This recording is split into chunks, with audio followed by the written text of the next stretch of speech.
Am I the a-hole because I didn't make sure my son has an inheritance? I, 55 male, have 1 biological child, 29 male, and 2 stepchildren, 16 male and 12 female. My wife's first husband was killed in an accident while on his way to work offshore. Her husband had a very large life insurance policy, of which she was the sole beneficiary. He traveled overseas at times, and one of the oil companies he sometimes worked for required it, so his employer paid for it. It was for £1 million with triple indemnity. She ended up with slightly over $5 million from that policy alone. They also had a smaller policy, which they paid for, worth nearly $1 million, of which she was also the sole beneficiary. She and her children received settlements from his company, and she also gets monthly Social Security survivor benefits for her children. She has all of this money invested and receives periodic payments from it. All of that is her separate property. My wife bought and maintains the house we live in with her separate money, so it is hers alone. We spend our salaries on our cars, living expenses, vacations, and things like that. About a month ago, my son mentioned that he was expecting that he'd get half of our house and her kids would each get 25% when we died.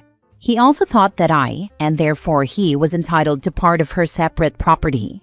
I explained to him that the house is hers, paid for by income from her separate property, and that her children would inherit the house. I also explained that all of her investments are separate property and that I have no claim to them. He initially expressed concern for me in the event that I outlived her. She has granted me the right to use the house, and I would receive a monthly income from her investments, but her children would inherit the house and money after we both died. I explained that we keep our salaries separate. She pays 100% of the house and upkeep. Anything that benefits us and the kids is split, with her paying 3/4 and me paying 1/4. If it benefits only her and me, we split it 50-50. Sometimes she pays everything if it's something that is mostly for the kids' benefit. For example, if we go on a vacation, she'll pay for the accommodations and activities, and we'll just split the food. If you count all her income, salary, separate property, and Social Security, my salary is only about 20% of our combined income. He blew up and said that I should have insisted that we use our salaries to pay for the house, put it in both of our names, and made her spend her money on other expenses. He's very angry that I'm pissing all my money away on my stepchildren, and he currently isn't speaking to me and is refusing to come over at all during the holidays. Am I the a-hole for not negotiating with my wife to make sure he had a bigger inheritance? He will get something. He'll definitely get a whole life insurance policy, $25,000, and whatever cash I have in my checking account, usually a few $1,000s. Edited to add, my annual salary is about $60,000. Before I married my wife, I lived in an apartment and drove a 12-year-old car. My life is drastically different since I married her, but I like to pay my own way as much as I can. Now for the top comments. Your son sounds like an entitled little turd. Maybe suggest he makes his own way in the world and stop planning to use an inheritance he isn't getting. Absolutely. Even though OP didn't give a timeline, just going by the kids' ages, OP's wife and stepchildren weren't even in OP's life before his biological son was an adult. How could the son ever have come up with the delusion that his father could afford that house and that he'd inherit half of it, plus part of her other assets? We've been married for 5 years. I live in the UK, and in Scotland it's almost impossible to cut your kids out entirely, but in England, you can cut them out very easily. He is behaving like an entitled douche, and I'd be inclined, if you can, to introduce him to no inheritance at all. There is an a-hole in this scenario, OP. It just isn't you. We are in the US. Essentially, my wife owns the house we live in and pays all the upkeep with income from investments that are her separate property. I don't own any part of it and am not entitled to any part of it. She is leaving her property to her children. I am leaving my son nearly my entire estate. I just don't have much compared to my wife. I have a whole life insurance policy, my car, my checking account, and my personal belongings. I do specify that all household furnishings are left solely to my wife, except for a cedar chest that belonged to my grandmother. My wife paid for pretty much everything in the house anyway. I just didn't want there to be any question about whether the sofa was hers alone or ours. OP, do you not have any retirement savings? It doesn't change the not the a-hole judgment, but I'm a bit curious. It sounds a little like your wife could change her will or divorce you, and you'd be left in the cold with more or less nothing. Not saying she would, but it's a vulnerability that might be part of your son's legitimate concern, which vanished behind his entitlement once he heard you had assurances in your wife's will. I have a 401k. My son is the beneficiary of that too. I just don't really think of that as part of his future inheritance because I plan to use it when I retire. Next story. Am I the a-hole for refusing to share inheritance with sisters because they told me that it is a son's duty to take care of parents? I am a 30-year-old male with two elder sisters, aged 33 and 36. Both are married and have children. They are doing well in life. One runs a successful business, and the other is a banker. I left my MBA when my mom had a stroke and my dad became sick. My sisters barely took care of them, as in our culture, sons are expected to take care of parents. However, our parents invested equally in our education and marriage funds. They gave us equal opportunities, and my sisters' marriages were fully paid for by them. I had to leave my MBA and take a job nearby so I could take care of my parents. My parents once shared their will, stating that everything would be divided equally among the children. But disappointed by my sisters, they changed it. First, my mom passed away, and later my dad, within a span of 2 months. My parents were government officers, had great pensions, and saved well. When the lawyers finally revealed the will, they left me the house, which is very valuable as it is in the center of our city. They also left me their savings, which could cover my MBA again. However, I plan to attend a 3-year law school, which is very expensive, or study in Ireland for 2 years, as that degree is highly valued here. They did leave some money for my 3 nephews and nieces. They left some money, along with a small amount in American dollars, for my sisters so they couldn't challenge the will, less than $100 each. My sisters asked me to share the house sale proceeds and the money, which I refused. They involved extended family, and I simply asked where they were when I was taking care of our parents, ending my social life. My girlfriend left me, and I sacrificed my education. Now I am being painted as the bad guy within our close circle, while they were traveling overseas. I am refusing to change my stance, but some of my female friends said I should share with my sisters, and that it's misogyny on my part. My sisters told me they will cut me off. I love my nephews and nieces, and it saddens me to think of losing them, but they cannot blackmail me using them. Am I the a-hole? Not the a-hole. It was your parents' money to do with what they wanted. They wrote their own will and deliberately chose to leave your sisters out of it. Not uncommon when the kids don't step up when the parents are elderly and ill. Your parents did not want them to inherit. They did it to punish your sisters, and they left it to you as a reward for being there for them. So let the will stand and keep the money. You do not owe your sisters a share. I guess it wasn't the culture that said boys take care of parents. Parents repaid the gift the son provided. Not the a-hole. I agree. Keep the house and raise your family in it. Take a few years before getting married, because I doubt you are familiar with how dating is different now. Don't let anyone pressure you into marriage or a family. You lost your youth, and you need to take some time to have fun again. Go to the cheapest college you can with a good reputation. Don't blow all that money on something with little ROI. What you did for your parents was incredibly kind. It's time to live your life for you and not others, though. If people are okay cutting you out of their lives, you aren't that important to them in the first place.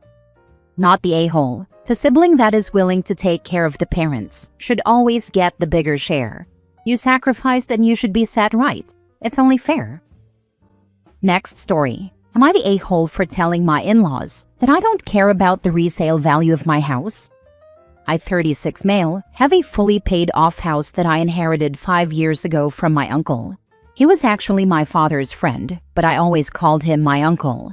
I had known him since I was born, and he was one of the people I admired most in the world.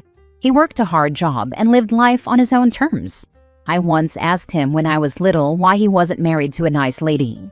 He looked at my dad and said that he liked men, not ladies. My dad didn't say anything, so I asked why he didn't marry my dad since they liked each other. I still remember my dad laughing while beer poured out of his nose. My mom found the story hilarious when my dad told her. My uncle passed away in an industrial accident and left everything to me. I'm set up for life. I can't afford not to work. He wasn't rich, but I have no debts while working a job I love and find fulfilling. The house is a bungalow in an older neighborhood. My uncle kept it in fantastic shape, but it's a bungalow built in 1953, so it's dated. I don't care. It's free and clear, and my yard is massive.